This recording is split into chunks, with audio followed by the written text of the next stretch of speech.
Hi, Karen. Thank you so much. Thank you, everyone. This has been a special evening already. We had the members preview with three explanations, and I just can't tell you how valuable it is to hear from the artists themselves because I, of course, have communicated with them all, but the chance for the public to get to know them is really special. So I'm going to do a quick virtual walkthrough of the exhibition. It's just going to be a fast one, so forgive me if I stumble or if I forget something. There is a more extended version that will be available on the Palo Alto Art Center website. So we can go ahead and hopefully I can keep up with this. So we're going to start with on the outside of the building, actually, there is a big mural by Marcel, Pardo, Ariza, building on a poster project from 2020 featuring past and present LGBTQ activists and heroes. This project is about the healing power of visibility and community. And Marcel is going to be giving an artist residency talk with Christine Wong Yap on March 4th. Inside the center reading room, we have examples of Jessi Rado's zines, Everyday Healing and Working with Trauma. Jessi is a counselor and her zines are full of images and words to help everyone take a breath, reset, and move towards mindfulness. And we're going to hear from her a little later tonight. In the lobby is also an installation by Christine Wong Yap, who's become known for mapping cities according to feelings of security and inclusivity. She started with Albuquerque in 2017 and has done similar projects throughout the Bay Area. Here we have a map of Palo Alto area and also the world where people can come in and map their own places of belonging. The Lamchim noted here are the original Ohlone tribes who originally habitated the San Francisco Peninsula. Hopefully we'll see this full of cards and threads and everyone's places of belongings very soon. We're going to turn around now to the glass gallery where we have an installation by artist Wes Bruce called Drift, inspired by water and its metaphors. The room is filled with poetry, reflections, objects, and images. It's a place where visitors can relax or be introspective. Often we need places like this to renew and restore our hope and wash away the past. This installation will be up actually through June 2002, so please come and enjoy and immerse yourself. As we look around the room, we see poetry, objects that Wes created, these fabulous flowing lines, and the use of mirrors, which I think is really clever. Here's the title wall with calligraphy created by Christine Wong Yap. Along the wall are artifacts from her previous belonging projects, her instructions for identifying places of belonging. Also, we see the certificates that were allocated to places that the participants deemed as special places of belonging. Also on the wall are belonging bandanas, which were quotes from people who indicated they didn't have a particular place of belonging, but they carried the sense of belonging with them wherever they went.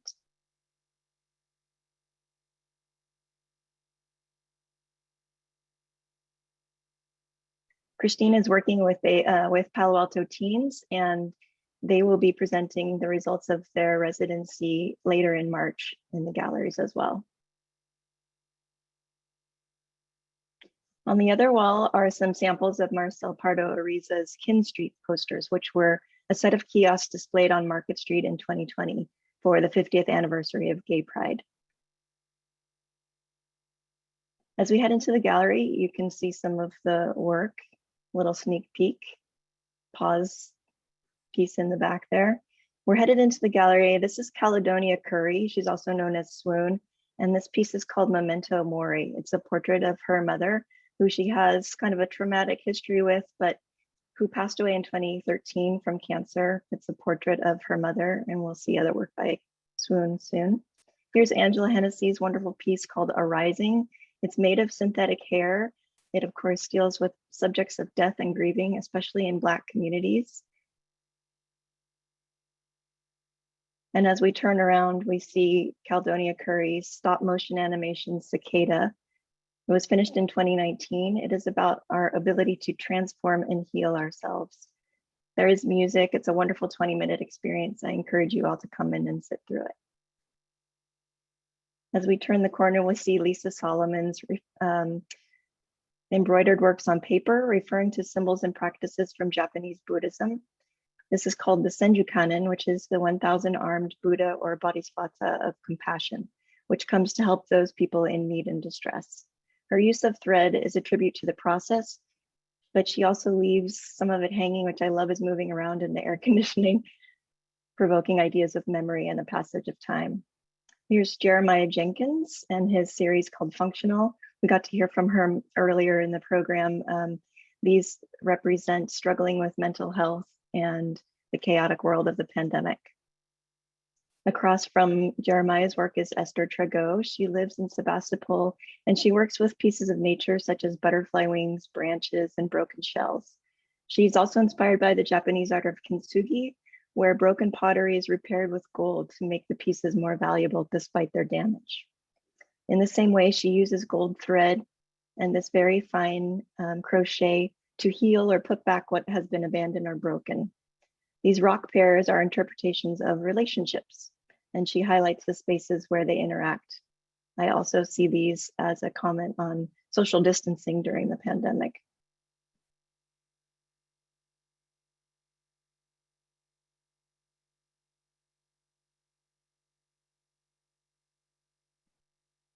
Around the corner, we're going to see work by Alexander Hernandez in a second.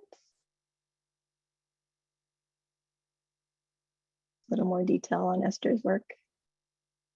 Alex is making works that express his childhood memories watching telenovelas and anime as he discovered his queer identity.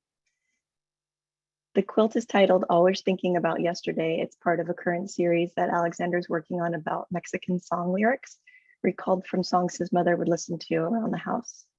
And on the floor is a piece called Beauty in the Binge. It was made during quarantine and was a catalyst for a body of work titled Slumber Party that reflects the feeling of being constrained, yet comfy and nostalgic. As we turn around, we see work from Leah Rosenberg. It's a series of silent films that was also a response to the confines of lockdown. It's called At a Loss for Words. While sheltering in place, Leah was seeking a way to delight people with what she had on hand. And she made videos that set the rhythm for everyday acts like making coffee, practicing guitar, sorting books, or setting the table.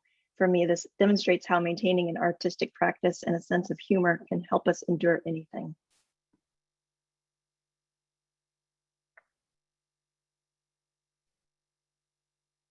Next door, we see the works of Paz de la Calzada. She's created a site-specific mural about El Palo Alto, the redwood for which the city is named. Paz likes to research native and traditional medicines. Part of her practice includes artistic rituals and labyrinths. For this mural, Paz worked with community gardeners and extracted oils from the iconic Palo Alto redwood. The paint is infused with the oils and the black lines are made with charcoal from burnt redwood trees. Stay tuned. Oh, we already heard Paz read the invocation for El Palo Alto.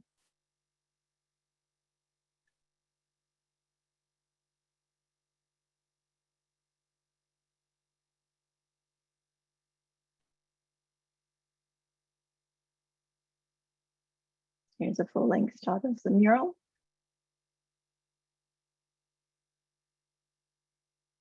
And next door, we have Tucker Nichols, Flowers for Sick People, which was one of the first artistic responses to the COVID that I noticed in the Bay Area. It was a way of comforting those falling ill or loved ones who had to be separated during the pandemic. Tucker started a website where people could request flower paintings be sent to someone who is suffering. We learned earlier that he became slightly overwhelmed with these requests. He started posting flower paintings to social media, honoring the everyday heroes or occurrences in life.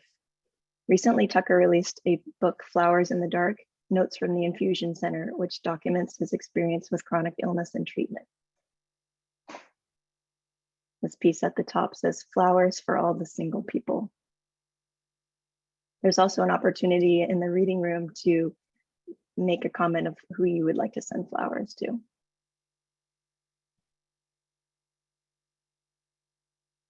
Okay, we're going to pass through the work of Maria Paz, and we'll talk more about her later. These two works, one on the left is called The Underworld, has lots of symbols and ideas about protection and angels. It says, Así es la vida. This is work by Kenyatta Hinkle called Water Cycles. Kenyatta works as a healer as well as an artist and activist. Her most recent works focus on climate change and the significance of Black people's historical and current relationships with water. These three figures demonstrate that water can be a symbol of freedom and cleansing, but also can represent generational trauma.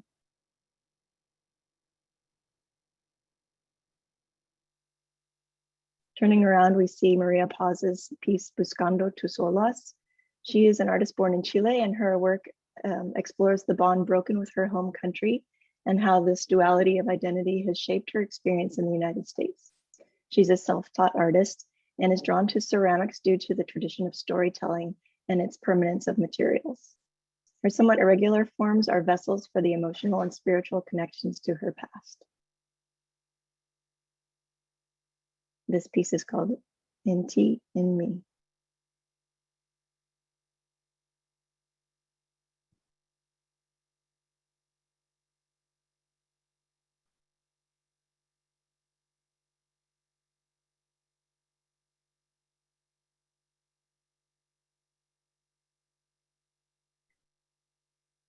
Then moving on in the gallery, we're going to see three works by Lynn Beldner, who is a multimedia artist who creates diaristic work using drawing, sculpture, and textiles. This first piece is called Obstacles of Every Sort, where she juxtaposes these delicate objects made of felt with the dangers of the external world.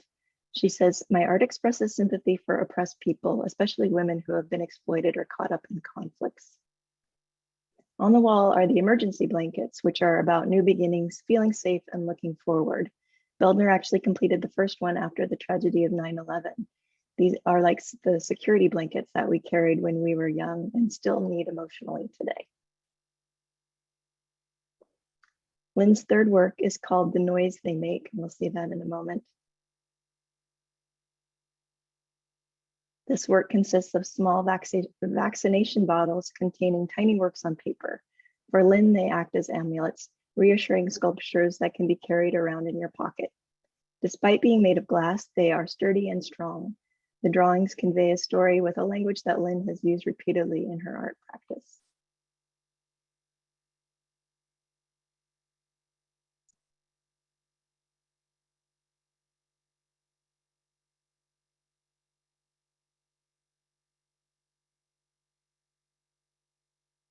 Here's another look at the gallery from the other side. And we're going to see the work of Corita Kent, who was actually a Catholic nun for most of her life. She led the art department at the Immaculate Heart College in Los Angeles. She was influenced by Andy Warhol and pop art, and she became a celebrated graphic designer as well as a political activist. The texts she quotes come from a variety of sources, ranging from Anais Nin to Gandhi, urging people to find their best selves. These works are actually from 1972, so we're marking 50 years of her legacy of art and healing. I want to thank the Corita Art Center in Los Angeles for loaning us these works. And finally, we have a work by Johnna Arnold, and this is called the Expanding Space Project. Johnna is really interested in the interconnection of all things. She is a photographer, but also an educator and an urban farmer. She spent time as a puppeteer with the Bread and Puppet Theater, which may be the influence behind this theatrical structure. Johnna started meditating a few years ago and noticed how it altered her mood and helped her connect with other people. She created a guided meditation that asked people to leave their bodies and the constraints of time and space. You fly out over Palo Alto, over the Golden Gate Bridge, and out to the ocean. Afterward, Johnna asked people to describe the experience and capture a photo themselves after their adventure. This is a 20-minute experience, but I really encourage everyone to go through it. It's really beneficial and fun. These are some of the pictures that people have already contributed to the project.